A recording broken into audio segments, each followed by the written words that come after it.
This Saturday morning. So are you ready to go? We're ready to launch into this. So welcome to the stage. Bring to the stage. Bring him out. Symphony Sanders and Cecil Baldwin.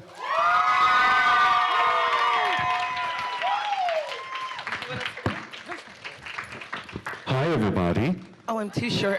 Oh, we're in these lovely lawn chairs up here. Next time, I think we're going to get someone to bring you two out on a divan. That's it. Is that the thing that you get carried on? Yes. Yeah. Okay, I agree. Khaleesi. Khaleesi. The palm I'm good for fronds. lounging. Yeah, that's it. Full And I'm palm. more like Hedonism Bot from Futurama. Out on my divan. So, welcome to Paradise City Con. Yeah. This is real formal. This is my formal way of opening this. So we're going to open this up to questions in just a moment. So if you have your questions ready, there's a mic that's right there. You'll be able to walk up and ask any questions of Symphony and Cecil that you have. We can kind of see you. Yeah, you look. there you go. You look a beautiful blue peep. That's right. It's like we're all underwater. Blue, blub blub blub. So let's start out with just a general question going into the history of Nightvale and sort of talk about how you both came to the show. What is the backstory of your arrival in Nightvale? Okay, I'll start. I was in a theater company called the New York Neo-Futurists with Jeffrey Craner and Meg Bashwinner. And Joseph Fink was dating Meg at the time, and he was he took workshops with the Neos and just kind of hung out and saw the show a lot because he was there for support his girlfriend and her art. And Joseph Fink had this idea. He loves podcasts, but realized that there was almost no fiction podcasts. Thrilling Adventure Hour was one of the few at that time. It's now 6 years ago, which is forever in internet years. And so he had this idea to make kind of an NPR community radio style podcast that was all fiction. And he asked Jeffrey Craner to co-write with him. And I had a play in the Neo-Futurists that was kind of oh, look, I have this deep radio voice, but no one seems to hire me to do radio work. Isn't that a shame? But he saw it and was like, hey, I'm making this podcast that you'd be perfect for. And, so he wrote the pilot and I recorded it on a $45 microphone. And we just kept making it. And we kept making it. And then a year and a half later, the internet discovered us through Tumblr and Twitter and Reddit. And then, it was that kind of viral thing where, we had fans in Brazil and Australia, but due to the magic of the internet, people told 10 of their friends, and then those friends told 10 of their friends, and then it just became this big, huge thing. Like Amway. Yes, like Amway. It's like the A pyramid scheme. It's a pyramid scheme. That's really it. You've been duped. A beautiful cult. I'll collect $20 from each of you. And so we just made this free podcast, and it got really exciting when all of a sudden we realized that people beyond our immediate family were listening to it. What was the feedback of your immediate family when they started hearing it? Listen, I couldn't even get my mom to listen to the show, at all. And then, because she was like, oh, you're doing another theater thing that pays no money. Well, keep going. And she still thought you worked in insurance. The what? She still thought you worked in insurance. Oh no, I was waiting tables at the time. And she's like, okay, well, more non-paying theater. Well, that's my son. It's a way to say she's proud of you. Yeah, pretty much. But then, once the internet started, we started doing tours, and we did our West Coast tour for the very first time. My brother was like, hey, Mom, you should just pay attention. Look and see what Cecil's up to. And now she's a big fan, and she's traveled out to Las Vegas, and we just did a show in Knoxville, Tennessee, which is my hometown, and I have relatives in Memphis and Nashville, and so they're really supportive now. It just took them a little while. And now it's super awkward. It's like, Mom, you got to stop coming to the shows. Yeah, a little bit. You know, they love being the proud parents at the show with their The foam fingers and the banners are really getting awkward during the show. Yeah. Who wants a picture with the Baldwin? Yeah. I'm his mother. Listen, my uncle came to one show, my aunt and uncle, and was they so were fun. so proud. In Memphis, right? In Memphis, and they were standing in line to get into the show, and there was Because you don't provide tickets to your family. No, of course I provided tickets to my family, but they found this fan that was like, oh my gosh, this fan is so excited to be here, Right. and they just brought him backstage. Because they were like, well, we're related to Cecil. Come on, there's a party backstage, And that's why they're no longer getting tickets to That's your right, show. exactly. And the reality that they quickly found is just 5 people huddled over vegan food Yeah. in the back looking very sad. Yeah, that's it. That's the Because Nightvale party. Because it was late and terrible. Yeah, that's right. We found the worst vegan food in Memphis, Ever. Tennessee. No, just ever. Just ever. Yep. It was not good. So that's my story. Symphony, how'd you find out about Nightvale? Well, I have this friend. His name is Cecil Baldwin. Cecil and I went to college together, and we performed on the theater stage. We were stage actors. Yes. We did a lot of plays together, and we were always just like the weirdly outcast Yeah. ones Yeah. because no one knows what to do with us, generally. You're like, well, you're not a Sky Masterson, so I don't know. We'll put you in the chorus of Guys and Dolls, and just Right. you know. You're I don't know. small. You can play a child. Okay. But your voice, though. I'm like, I was in. He had moved to New York at one point, and I came to visit because I was teaching a workshop in New York, and because I'm a circus performer outside of working for Nightvale. Woo! Circus. So that's what I do. I should have just dropped from the ceiling. You know, right?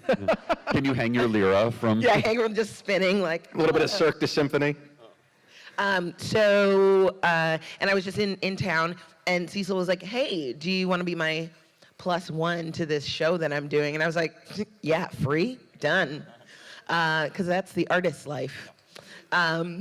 So it's very glamorous. So I went to the show, and I sat in the VIP section with Joseph Fink and his mother. And we just had a nice conversation. We talked about books and all sorts of stuff, and we just kind of hit it off. And Cecil and I were talking about like what he'd been doing and Nightvale, and I was like, that sounds so exciting. And I had done some voiceover work in Chicago where I live, and he was like, I'm gonna reach out to Joseph and just tell him that you are a person. And I was like, okay. 4 months later, I got an email from Joseph being like, hey, Cecil said that you're a voice actor. Do you want to go on tour? And I was like, yeah. I didn't even ask them if they were going to pay me.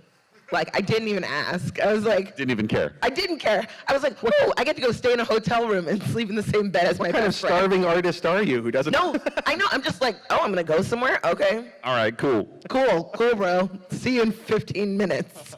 So I showed up and did my job, and they liked it, and they kept me on. And then what's really fun is that how the character has gotten a change over the time because they kind of understand my voice and... Yeah, because Tamika Flynn in like year 1 was like maybe mentioned once or twice, but it wasn't until like the Strix Corp plotline that Tamika became like important in the plot Right. of the show. Right. And so it made sense that like they needed a Tamika Flynn. Right. You know?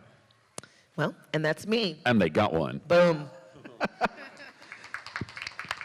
Well, I think we're ready to start taking some questions from the audience. Yeah. Yeah, totally. Who has some questions? Come on up to the mic. You look lovely. Thank you. Hi. You're very tall. Oh, yeah. okay. Yeah, you got the I heels see, on. yes. Hello, Hello. I'm the Glow Cloud. Yeah. Nightvale. Nice. And more importantly, president of the PTA. Cecil, I was wondering, I am very involved in school activities and the curriculum of their children. What subjects would you bring to Nightvale? I mean, I feel like double Spanish is weird Spanish. Those are always really good, and of course science. Yeah, the languages. I mean, one of the most important ones, like abyssal and deep speech, really connect with the Eldritch gods. Yeah, absolutely. And also related to the show, because I'm just like a big fan. Recently, they've been the show has switched from sort of like a community podcast that, a radio show, to something that goes more deeply into the plot and the lore of Nightvale. And to me, it was like integrated, the big switch. And over the years, there's been like arcs of more recent Nightvale, over the arcs of the recent Nightvale history, contrasting the lore and like the recent arcs. I'm talking about like Strex Corp and the what was it? The Beagle. Mm-hmm. Like contrasting that, which one do you not prefer, but like which one did you have like more fun acting out, like voicing? Well, it's funny. Like what's great about a continuing, ongoing show is that it gives the writers a chance to kind of build the universe and like go in all these different directions. And that's not even counting the books or like anything like that.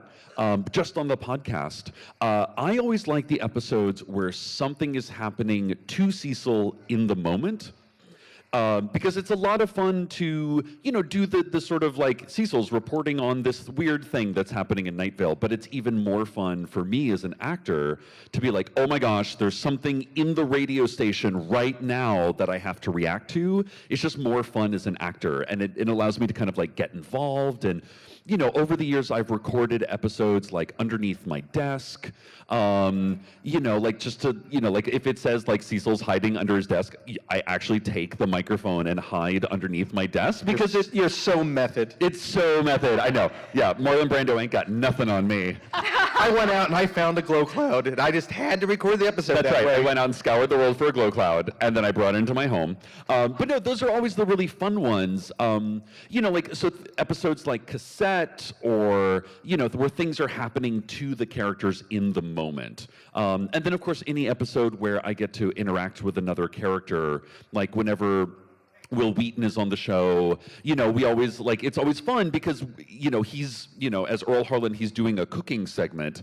So he's like doing something in the radio studio, in our fictional radio studio. So it's just really fun to get to play with that. Like recently we had Hunter Canning was just on the show as this sort of like tech bro, for no spoilers, this sort of like tech bro kind of like San Francisco guy, and he was on like 2 episodes, and he came over. I have this thing where whenever I record with somebody, they come over to my apartment and I make them tea and we like read through the script, and then we just get to play around and like find out what's funny and what's scary and what we're like, oh, I don't know what this refers to. Maybe the boys are setting up a plot point later, but we get to like work it out. Those are always like my favorite episodes. You call them the boys? The boys, yeah. It's Joseph and Jeffrey. They're the boys. Yeah. Yeah. And then one for Symphony. Getting into Tamika Flynn, how do you relate to her at all in terms of just simple badassery, just What do you think? Flynn? Yes, I think definitely just perfection, both of you. Thank you. I think very much I can relate to Tamika Flynn. She is like the more confident version of me at that age. Believe me, I was confident, but I became more like if I was me, but like 16, whoa. I'd be something to tangle with. She's just, she tries to be sure. She does the best with the information that she has at the time, and I can relate to that, and I can relate to, trying to be strong for other people, right, and making sure everyone feels like they can be empowered as well.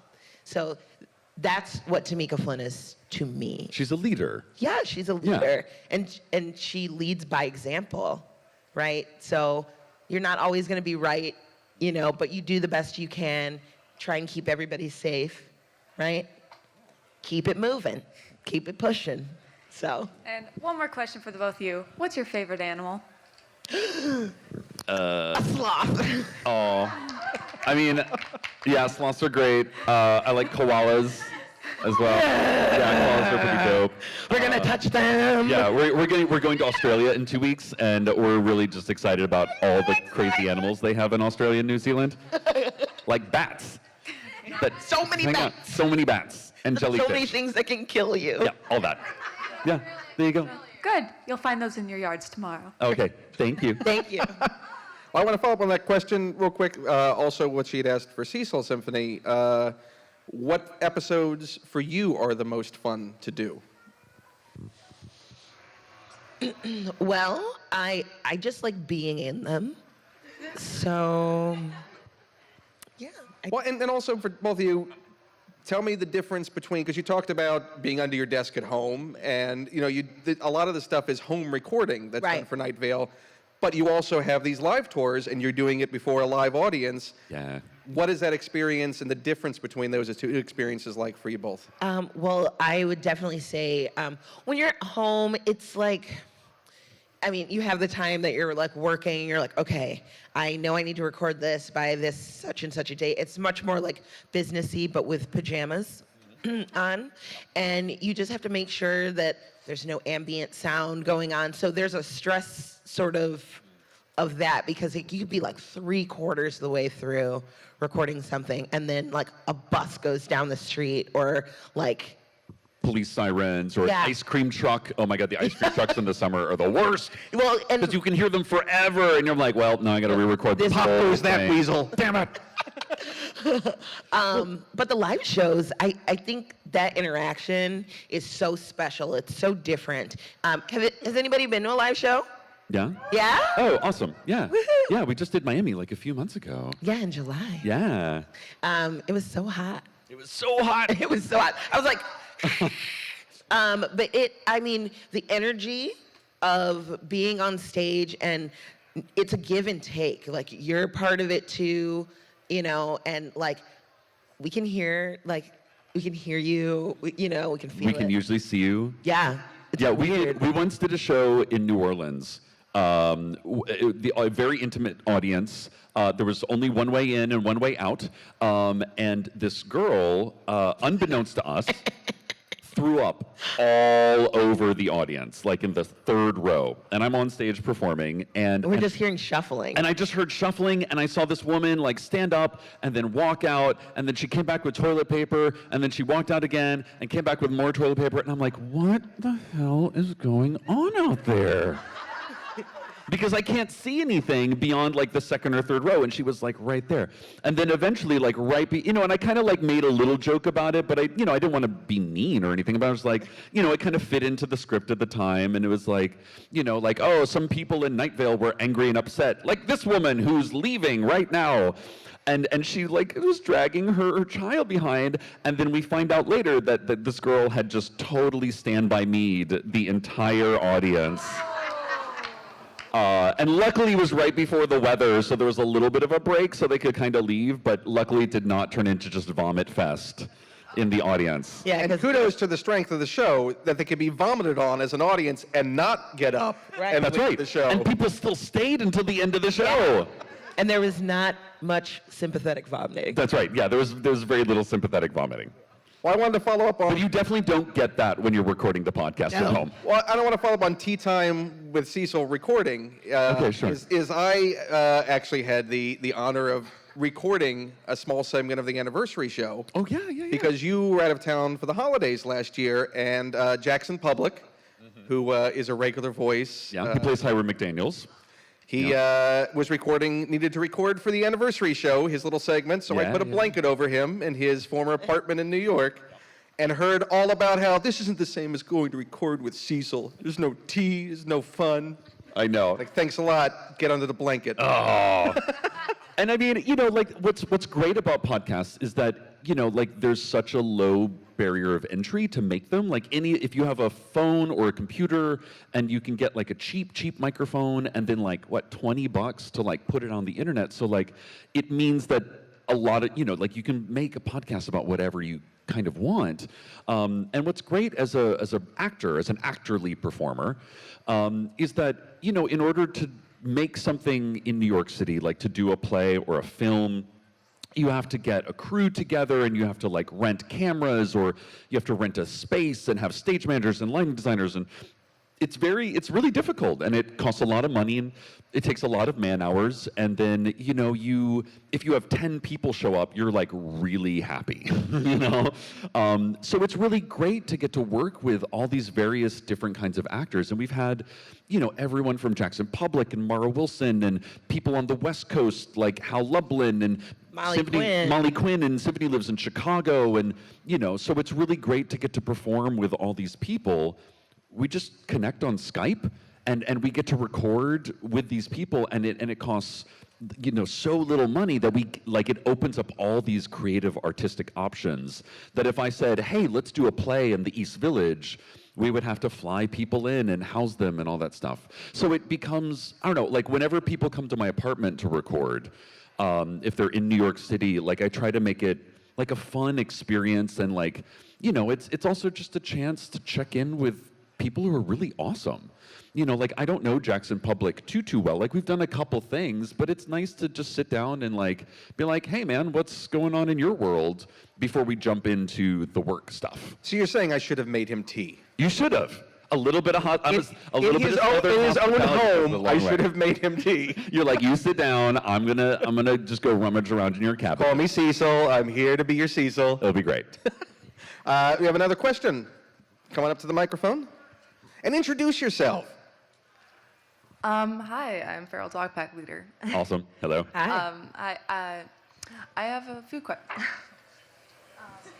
I have a few questions, actually. One for you, Cecil. Why did you call me a plastic bag? I have no idea. I'm not a plastic bag. Great. Okay. I can see that. Yes. As well, serious question.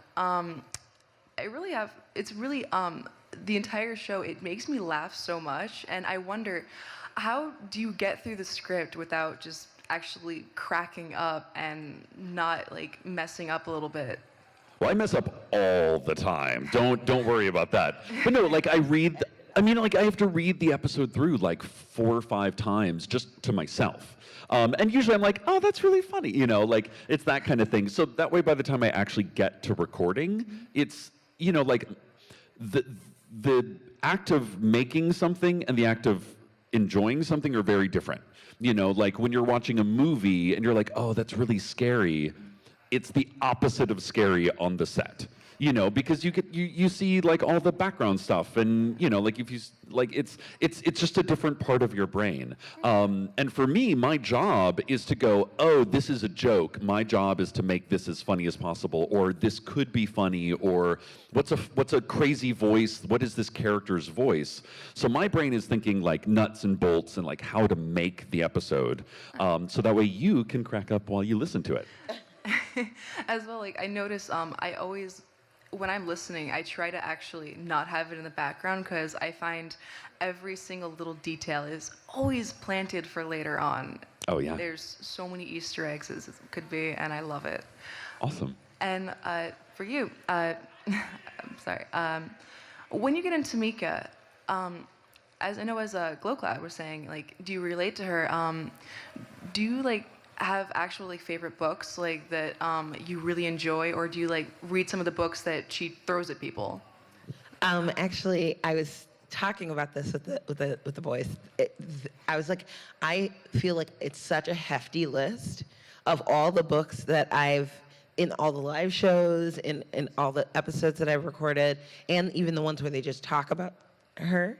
I'm like, oh my gosh, I'm so underread. Like, I read, because honestly, my personal preferences in books lie more in like fantasy, horror, anything with witches or vampires. That's Vampers. Vampers. Because that's what I love. I'm a supernaturally, like, I'm a witch. She's a witch. So those were witch hands, right? yeah. That's how you survive the life. That's how you Jazz pass hands by. is which hands? Yeah, which hands? Jazz hands, Witch witch hands. Them's hexen hands. I really do. I actually have bought. So no 19th century literature for you? No, not so much. There's only been a couple of books that I've been like, "Psst, I read that. But then I've come across ones that I've bought because of the show. So Which also remain unread. Yeah. they just Well, sit. I always it's to felt impress people when they come over to my house and look at my bookcase. Yeah. That's it. It's the actual It's fake books. Octavia Butler and like. I always thought, there's a Nightvale wiki. I always thought it'd be really amazing. I don't know if it's on the wiki or not, but like somebody should put together a Nightvale reading list of That would be- all the books that are mentioned, because there's There's almost quite a few, at least one every episode, and usually in the live shows, there's especially the live shows that you're in, there's like 5 or 6, and they're and they're really a broad variety of stuff.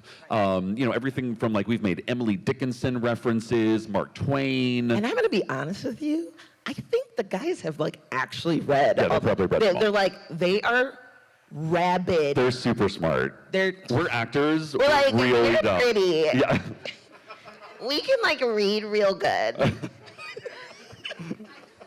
That's us. Me. It's me. I really just want to ask. I had to ask. Now you said you're into horror books. Do you like Stephen King? Yeah. I'm in love with Stephen King. On my bucket list is to get all of his books. Do you have a personal favorite? I'm sorry. I'm asking The questions. Dark Tower series. That is my favorite. Oh, first of all, it's 1 billion pages. It's every book is a tome. And so I read all of them. I'm a voracious series reader. I read all the Lord of the Rings, all of the Song of Ice and Fire, all that stuff, and I'm just that's what I like. I like a full story.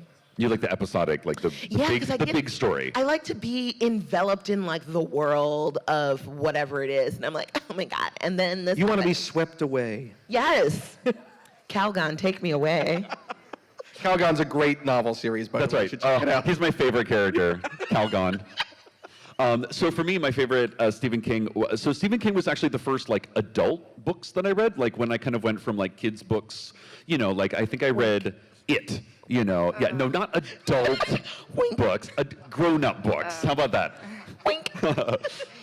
So I had this book of short stories. It was Skeleton Crew, I think, and there was the short story about the thing that lived in the closet. What was it? Does anybody remember what that was called?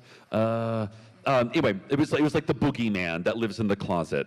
And I was growing up, and I was maybe 13 or 14, and the door on my closet had warped over the years, and it had a tendency to just pop open every once in a while. So I read this Stephen King short Not story. creepy at all. Right? About this story about this guy who had a kid who had a little baby, but then this thing lives in his closet and he's terrified. The thing is oh, you're just a little kid. But then one day it kills everybody in his family or something. So I finished this short story about the evil monster in the closet, and I'm not joking, my closet door went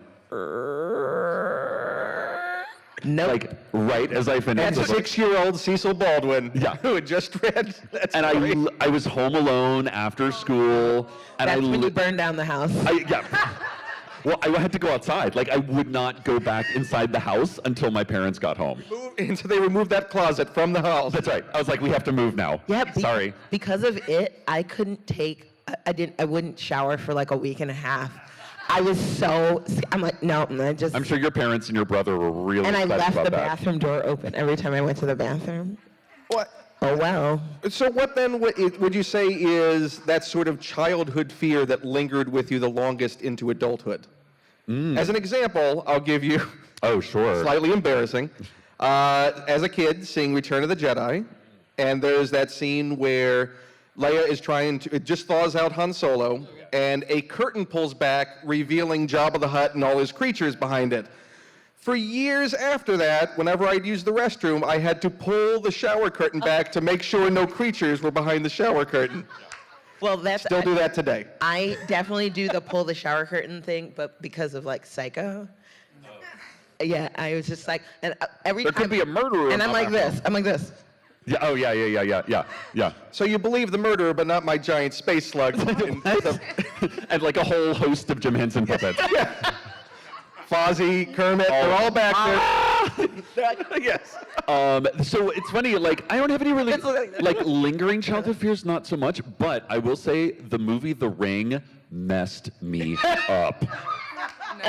I was doing a nationwide tour at the time, and we all, like a big group of us, it was like a 9-month tour doing children's theater. So we were on the road for months at a time.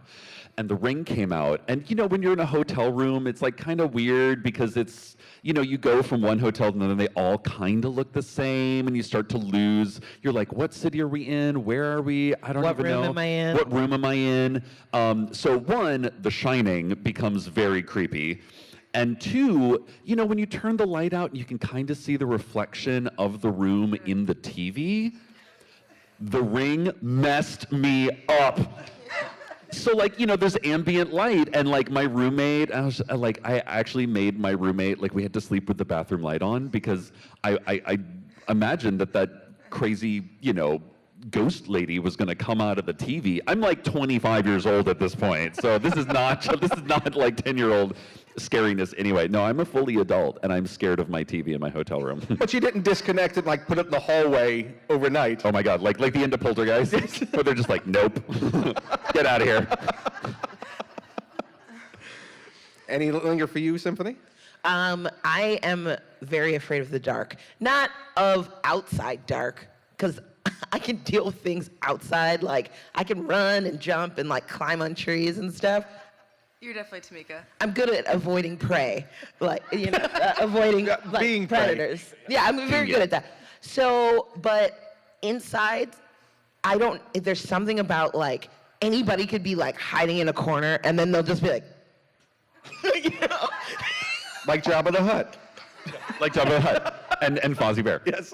No, we actually, we share a love of sort of post-apocalyptic and zombie Yeah. stuff. Yeah. And so when we're on tour, we travel around the world a lot, and Symphony and I play this game where we're just like, what if the zombie apocalypse started right now?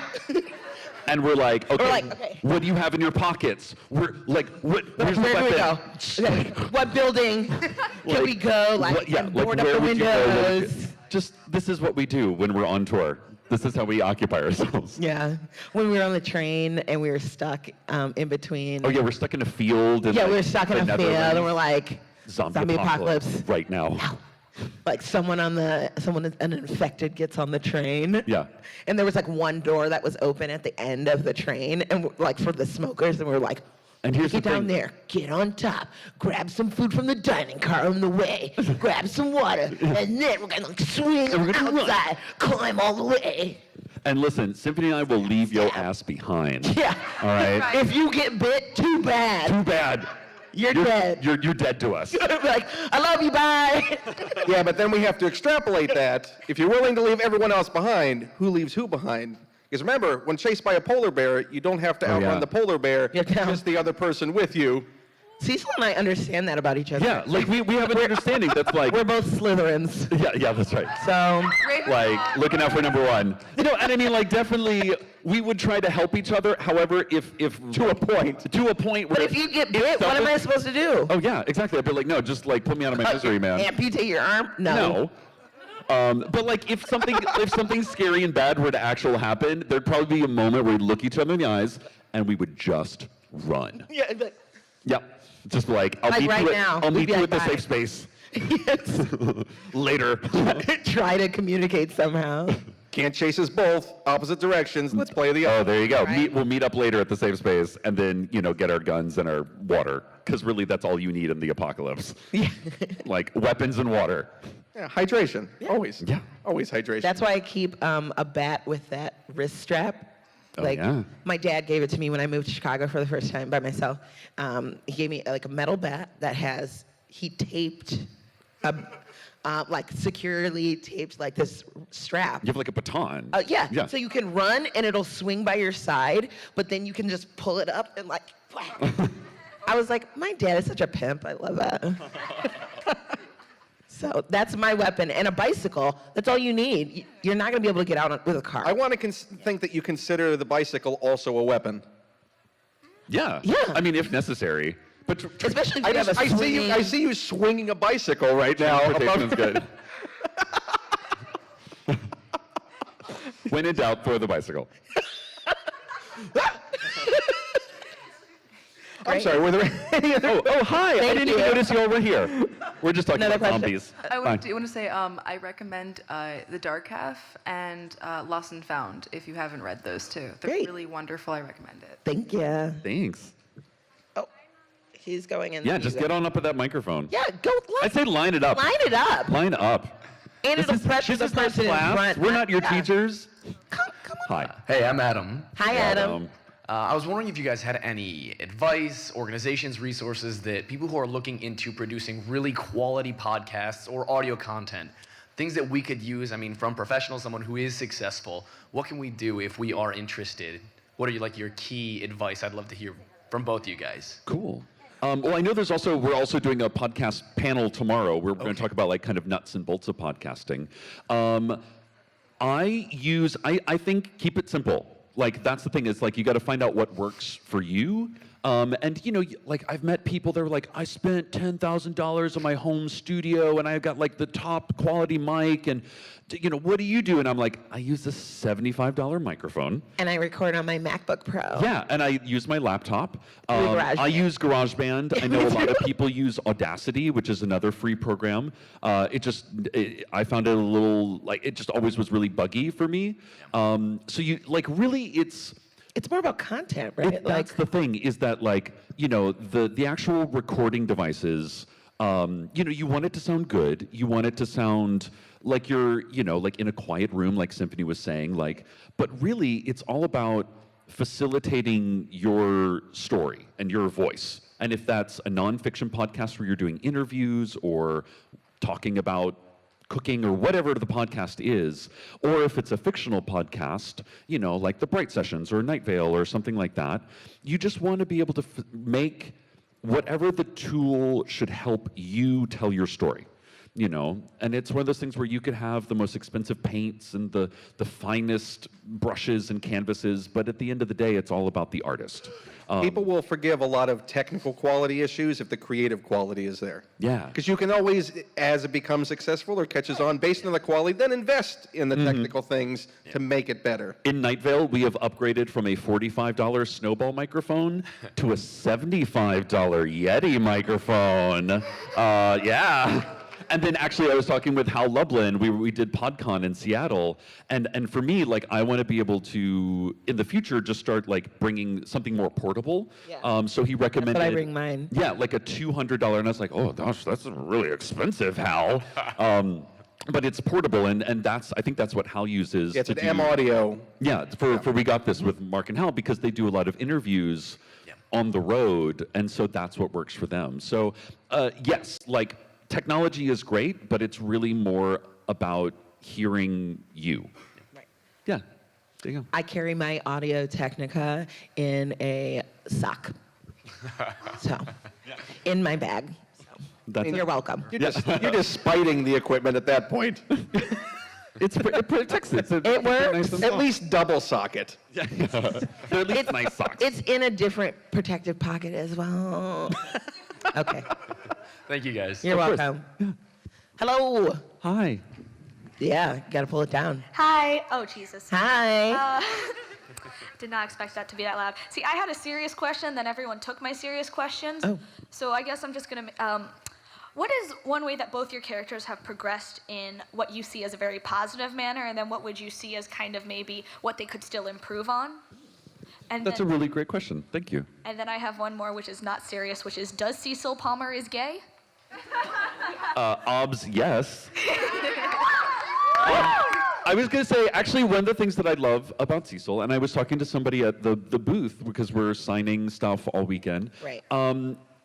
It's And taking pictures. and taking pictures and all that good stuff. We pose really good and we do good selfies. We do. I love being a kind of a queer role model is really, really important to me. As a gay person, As a gay as a man? gay, As the gay. as the Well, gay, no, I'm you is I is obs gay, totes obs gay, it me. But no, as a gay man, I love the fact that one, I get to work on a show where, like the whole thing of like the relationship between Cecil and Carlos, who, if you're not listening to the episodes, spoilers, like it's like a real relationship. And in this weird world of Nightvale, like their relationship is entirely based on what are we going to eat for dinner? What movies are we going to watch? Are you going to do the dishes or am I? Which is, oh my gosh, like gay relationships are just like straight relationships? What? Yes. How crazy! You can't be serious. I know. And it makes sense because Joseph and Jeffrey are both in these, like, they're both married, and they write a lot of their experiences into the show, and it doesn't make a difference if it's about a gay relationship or a straight relationship in the world of Nightvale. And they kind of infuse that. And listen, I know all the background dirt, where I'm just like, I know that this is totally a conversation that you had with Meg Yeah. about what movie should we watch tonight, and then it ends up in the show, and it's really refreshing to get to put that out there and be this kind of role model for, queer people all over the world, to be like, look, your relationships and your heart is just as valid as anybody else's. And especially appealing to, Nightvale appeals to kind of a younger crowd, like it appeals to everybody, but like there's a lot of younger people that maybe weren't around in the 90s when, Ellen had the first gay kiss on national TV and people freaked out. Totally. Like they don't remember like all these, and things, in my years, like of growing up in the 80s, where like Oprah interviewed, like the first person with HIV who was not gay, who like, had to, like appeal to go to high school because people thought that he would like infect everybody with HIV in high school. So like these milestones in queer history that maybe a lot of our younger listeners didn't know about, or they're still learning about, the queer history that, goes all the way back. And so it's really great to get to be part of a show that inspires people and is very of the moment, and in the now, but also inspires people to go back and look at where we came from. Okay. Thank you. Yeah. I'm sorry, I don't want to ask my question. And her first question was, did your characters have any progress that you? Oh, or- yeah. Oh, of yeah, course. yeah, yeah. I feel like, I just feel like that's part of just like story writing and character development. Of course they've progressed. Tamika's gotten in some hot water She's recently. done a lot of different things. Look, there's good people on both sides. That's right. Well, it's like what you're saying. Like Tamika, she's making the doing decisions with what yes, she has in front of with her. what she has in front of her, and she's doing the best that she can and what she thinks is best for the town. And she's also she's like an extreme character. Yes, and you know what? And the city council is lazy. They don't do anything. You got to pick up the so- slack. Hello. I'm like, if we're gonna do anything about the library, anything about any of this stuff, what else? They're just gonna run off to Milstra Fund? Get out of here. Anyways, but yes, I think they're obviously, I feel like Tamika, if she could improve on anything, it could be just having fun and being a teenager. Yeah. Go to prom, Tamika. Yeah, have some fun. Have some fun, Tamika. Have fun. And I think my advice for Cecil would be the opposite, where it's like, hey, Cecil, maybe take your job a little more seriously. Like, we love it when you talk about Carlos on the air, but unreliable narrator, man. Like the whole Steve Carlsberg. Like, I'm really glad that, like, Cecil is kind of patching things up with Steve Carlsberg. I think that's a good character thing. And it makes it a lot more fun when me and Hal get to do the live shows. It's so good. Because, So we instead of playing just like, oh, I hate this guy for no reason at all, now we kind of get backstory and we've kind of learned a little bit more about it. So, And but I think you're a great double act. it's really fun. I It's mean, Hal is hilarious. the best. He's like one of the best people. He's Yeah. so fun. And he loves to pick me up. And That's literally like every time we do a live show, it's literally a competition to see if and when Hal is going to pick me up and swing me around the stage Like like, a rag doll. Yeah, that's it. And that's pretty much the only game we have to play. now you. Yes. Okay, so hi, I'm Lydia. Hi, Lydia. I wanted to know, is there any difference in your method when you're working with a character that doesn't have a face versus something like Tad Strange from Gravity Falls, where you do have a face and you have to act along with that animation? Ooh, yeah. I mean, it's totally different. You know, like when I did Gravity Falls, it was super short. Like it was like, I think, you know, he appeared in like one episode and he had like 2 lines. Yeah. And you know, a lot of the sort of comedy writing is like they had written some stuff down, but then also in the moment, you know, they were like, try saying this. Try saying this, try saying this, and then they just throw a lot of stuff at you. But you know, like Tad Strange was like really this kind of generic guy, and that was the joke, is that his name is Tad Strange, and he's like, you know, totally normal. And so it was a lot of fun just getting to like improv some lines and just like throwing ideas back and forth. Versus like Nightvale, like the cool thing about Cecil is that, you know, besides like the crazy fashion that he wears, you know, like one of the great things that the fans picked up on is that, you know, like anything you can imagine Cecil as is correct. You know, do you want a slug Cecil? Great. Do you want a cat Cecil? Awesome. Do you want a Native American Cecil? Great. Like bar none, you know. And I like the purple ones. Purple Cecil, yeah. I mean, like like you've seen it all, and I think that's a testament to, you know, the medium of podcast like radio is that, you know, you, the audience, get to like fill in all the blanks. You know, so you hear the voice and you're like, cool, we have some basic information, but you know, unlike watching a TV show or a cartoon, you get to make it up as you go. And it's really fun to get to come to Comic-Cons where you get to see all the crazy interpretations of Cecil's and Carlos's and all that sort of stuff. I love that. Thank you. Thank you. Hi, Hi. Hello. I'm Kevin. Yeah. And I have a statement and 2 questions. Statement, you two are absolutely amazing, and I love you. Thank you for all the work you put into this podcast. Thank you. So, Thank yeah. You. Go on. Then the question for both of you is, when you started seeing more people cosplaying from Welcome to Nightvale, what were your opinions on seeing your own characters? I mean, I always think it's awesome. Yeah, me too. I mean, it's really great to see creativity of any kind, and we've definitely seen some crazy stuff. Crazy. Like sometimes I get scared. Yeah, sometimes they're really intense. Especially it's the eyes. It's usually the eye Yeah, things. yeah. Like if they have like a totally cloudy eye, like I get kind of, or like it's like blank. I'm like, Yeah. I've seen a lot of really scary hooded figures. Yeah. You know, they'll come up and they'll like want us to sign something, and we're just like, okay, I can't actually look at you right now. look at you. But I will sign your thing, but oh my God. I'm sure you're really nice and everything, but like. There's been a lot of really creepy Man in the Tan jackets are always super creepy because Because you think you see them and then you're like, oh no, Yeah. it's gone. or like anything, you know, like faceless old women can sometimes faceless old women's, whatever that the Women. plural of Women's is. the women's is, can be kind of creepy. As scary as like a hotel TV coming up to you. Yeah, exactly. It's like, it's the no face. The no face kind of gets me. You know, like when it's like a blank, a neutral face, like that's always creepy. Although from now on, I hope that hotel TV cosplay for Cecil at conventions is a thing.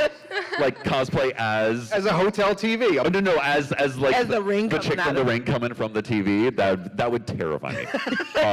But then we've seen some truly like creative, like detailed costumes. Yeah. Like we saw some Eternal Scouts. I think we were in Scotland. Oh, and, yeah, those are and amazing. it was a couple, and they went all out. Like it looked like they looked like movie quality. Yeah. And they were in Scotland, so it was all like, you know, tartan, like like- tartan, and they had like they had some of the badges from our website, but then they had hand stitched their hand-stitched some- own. I don't know. And they made like hats and like the whole I thing. love it. I love seeing it. It's really fun. We were in Australia last time. There was somebody who came as an angel, and she was on full Stilts. stilts. So they were like 10 feet tall, like stilt walking, and they had like, like full wingspan, and their mom was with them to like, and of course they had to disassemble all of that to go into the this theater. This is also a cautionary tale. Like, Yes. you also have to sit in a seat. Yeah, don't let your cosplay, don't let your cosplay be invasive to people around you, even here at Comic-Cons, where I'm like, your cosplay's in my personal space. Sorry, giant sword person. I'm a human too. But like it's really amazing to get to see people that really go all out for it. Yeah. Yeah, it's awesome. Okay, and then the second question's for you, Cecil. Same thing was asked to Symphony earlier. How do you feel like you relate to Cecil Palmer? I feel like with Symphony, it's, like I kind of share a lot of the same traits. Like I always say, like I'm a Slytherin and Cecil's totally a Hufflepuff, and I just take that aspect of my personality and just kind of turn it up, turn it up a few notches. So like, he gets really giddy and, like kind of like fanboy excited, and I have that within me. And when he does it, it's so funny. Yeah, because it's a side of me that's like, I had this acting teacher who said everybody has Jack the Ripper and Mother Teresa inside of them, and acting is just knowing when to like turn up the volume on those different aspects of your personality. And so when I'm recording or when I'm doing the live show, I just kind of think, okay, like take that Slytherin side and just push it down a little, and take that Hufflepuff side and just push it up a little, in which, like you're really excited and, you love everything, and oh my God, my community is the best community in the world. And it's just really fun to get to do that and live in that character for a little bit. Okay, Yeah. thank you. Thank you. Can I just say that now I'm just envisioning that Jack the Ripper and Mother Teresa are having like a Royal Rumble inside you That's at right. all times? I actually have them inside me right Just now. an all-out, just no holds barred Yeah. battle constantly That's going right. on. The two of Over them. who's going to come out. And then it ends up being Oprah is always the winner anyway. I'm Cecil today. Everyone gets a Nightvale! You get a figure. You get a Nightvale! You get a Nightvale! That's it. That's usually the winning Tom person. Cruise. Hello, Hi, friend. hello. Hello, Cecil. Hi, Cecil. I'm you. Yes, you are. Yeah. But not really. You know what that means? No. No. It's time to kill your double. Okay, so I have to kill you. Get out! I'm just kidding. I'll see you. I'll meet you in the parking lot out back. First of all, it is an absolute honor to meet you, to meet both of you. I found this podcast a couple of years ago, but then I kind of stopped listening, so I'm actually behind on it. And I've always, sorry. Kidding, it's fine. I'm binging. Everything in kidding. its season. It's all right. Everything in season. It's okay. So I've always like looked up to you. You're like kind of my hero. I was actually planning on cosplaying someone else, but when I saw that you were coming, I just had to be. Yeah. I had to throw this together. Nice. It was a mission, and it was kind of last minute, and it worked out. Nice. Tamika, you're my queen. Yay. You slay, girl. You slay. You're Thank you, awesome. thank you. That's KWEEN, Queen. Queen. Hi, Queen. Yas, queen. Yes, Queen. Do you have a question? I'm sorry. Sorry. Are you all here? We're just hanging out. We're just like chilling. Yes, I just wanted to get that out of the way. Thank you. So, first question for both of you. If Nightvale were to be a real place, would you like to live in it? Hell no. It's terrifying. No. I mean, it's not more terrifying than the world we I actually live in know. right That's now. what I was gonna say. You're like, But I mean, I don't know. You know, the survivalist in me is like. it would be. It would be a challenge. Is it worth it though? Is it really worth it? Maybe. Maybe. You're like, you can't leave ever, or maybe like once a year you find the right bus that takes Yeah, I you out of guess. there. You know, That'd be weird. That'd be kind of weird, right? It'd be like the worst kind of glamping. I don't know. It'd be like 24/7 glamping. Yeah, it'd be like going to Westworld or something. That's true. Okay. I don't know. My vote Maybe. is no. I think it's not. I'm like, that sounds terrible. Cool that we answered that then. There you go. We did it. Okay, another question is, Cecil, how did you get the role for Tad Strange? Did you reach out to them, or did they reach out to you? They reached out to me. Disney, somebody on Disney, like just went to my Facebook page and was like, "Hey, you know, can we?" Because I think like Gravity Falls and Nightvale started around, like, it literally started the same year and kind of had a similar kind of upswing, you know, when the internet's discovered it kind of thing. And they were like, oh my gosh, you know, we love Nightvale, and do you want to do a thing? And that was it. Yeah. That's awesome. And they like contacted my agent, and you know, I was like, oh my God, I'm gonna be on the Disney Channel. That must have been such an honor, right? It was really fun. Yeah, it was totally fun. All right. Thank you for everything. So this hour has flown right by. We have 3 more minutes, so if we can limit it to one question, we're going to try and get through our last two questioners. People. One question. We can do this, right? Yeah. We can do this. Yeah. Hello, I just have one question and I'll make it quick. So I watched a panel from Alex Hirsch who talked about how the Tad Strange demon idea came to be.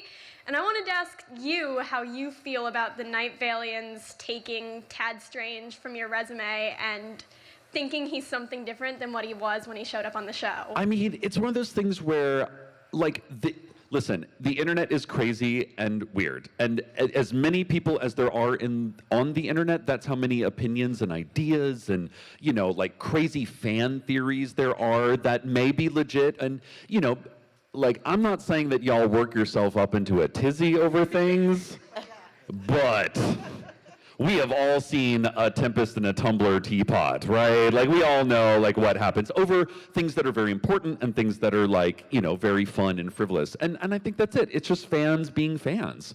By the way, it's hashtag Tizzy. Tizzy. Hashtag Tizzy. Hashtag Tizzy in a tumbler teapot. Yeah.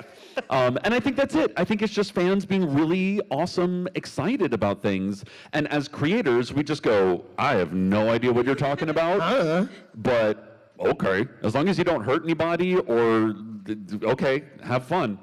That's it. Thank you. Hashtag Tizzy. Hashtag Tizzy. Hashtag Tizzy. Hi. Hello. Hello, last question.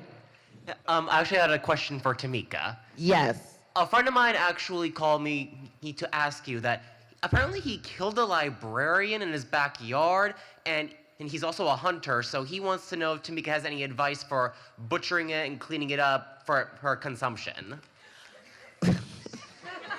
Here, welcome to the improv portion. All right. Okay. All right. So, I'm just gonna.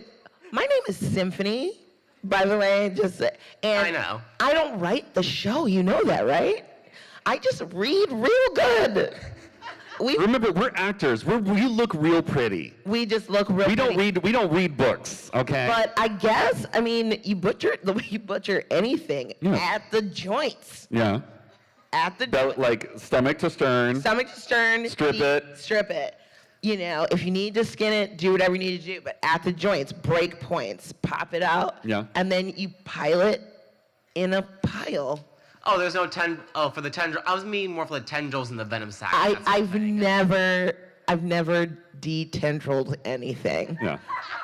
Hashtag Tizzy. Hashtag Tizzy. This is what I'm talking about, you guys. You're like, this is a really awesome fan interaction. I have no idea. Thank you, everyone, for coming out. We're going to end on hashtag Tizzy. Hashtag Tizzy. And tendril. Hashtag tendril Tizzy. A big round of applause for Cecil, Baldwin, and Symphony Sanders. They are going back down to the floor right now if you'd like to get your stuff signed or photos or if any more questions about what to do with your tendrils. Please direct them to Tumblr. You're right. There are also some absolutely incredible cat ears that you can purchase at Symphony's table. We're doing a podcast panel tomorrow. I've got some other stuff coming, but I want to thank you for coming out and supporting this panel. Please let them know that you enjoyed having them here. Yay! And again, a big round of applause for Cecil and Symphony. Hey guys, we hope you liked that video, and we hope to see you at the next Florida SuperCon, which, by the way, is July 12th through the 15th at the Greater Fort Lauderdale Convention Center. You can get tickets by clicking right here. It's that easy. Click here to see some more great videos, and click here to subscribe to the channel. Thanks for watching, guys. We'll see you next time.